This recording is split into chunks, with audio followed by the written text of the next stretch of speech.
सिद्धार्थ शुक्ला के घर पर हॉस्पिटल में या फिर अंतिम संस्कार के लिए जो सेलिब्रिटी गए उन्होंने इस बात का हाल बयां किया कि सिद्धार्थ की मम्मी और शहनाज की हालत कैसी है। शहनाज तो बेसुध हो चुकी है, उसे पता भी नहीं है कि उसके आसपास क्या चल रहा है। एकदम जिंदा लाश की तरह है और कुछ उसे लेना देना नहीं है। उसे कुछ पता भी नहीं चल पा रहा कि आसपास चल क्या रहा है। इस बात का जिक्र किया है जसलीन मथारू ने, जो कल सिद्धार्थ के घर पर गई थी। वो कहती है कि शहनाज के साथ जब मुझसे शादी करोगे शो किया था, तब शहनाज उसी घर में थी जिस घर में सिद्धार्थ शुक्ला के साथ वो बिग बॉस 13 में रह रही थी। उस घर में जब वो अकेली रह रही थी, उसको सिद्धार्थ की याद आती थी, वो दिन भर रोती रहती थी। कई बार सिद्धार्थ को आना पड़ता था उसे कंसोल करने के लिए, मनाने के लिए। तो ऐसे में सोचिए इस समय शहनाज की क्या हालत हो रही होगी। वो आगे कहती है कि जब मैं कल घर पर भी गई तो उसके फेस पर कोई एक्सप्रेशन नहीं थे, एकदम ब्लैंक लुक था।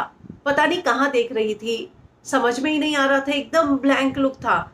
मुझे तो लगता है कि उसको इस बात की भी सुध नहीं थी कि उसके आसपास चल क्या रहा है। वो एकदम लॉस थी। जब मैं उसके पास गई, उसने इशारे से बस मुझे बैठने को कहा।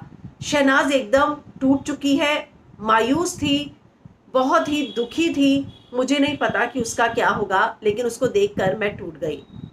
वो आगे कहती हैं कि सिद्धार्थ उसको बहुत प्यार करता था, समझ में आता था। यहाँ तक कि जब वो बिग बॉस 13 से मुझसे शादी करोगे के सेट पर भी आई थी, तब मैंने उनका कनेक्शन देखा था कि कैसे सिद्धार्थ सेट पर आकर उसको कंसोल करता था।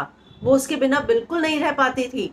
तो ऐसे में अब जसलीन ने बताया है कि शहनाज की हालत आज आप सभी लोगों ने भी देखी कि वो किस तरीके से बेसुध की ही तरह थी। उसको कोई होश नहीं था। जब वो आ भी रही थी, गाड़ी की तस्वीरें हो या फिर जब अंतिम संस्कार चल रहा था, उसका हाथ पकड़ के अंतिम जो विधि होती है वो करवानी पड़ रही थी। वहां पर भी वो 2 बार बेहोश हुई और डॉक्टर को बुलाया गया। शहनाज की ऐसी हालत देखकर लगातार सिन्नाज फैंस यही दुआ कर रहे हैं कि शहनाज जो है जल्द से जल्द उसको हिम्मत मिले और वो इस दुख को सह सके।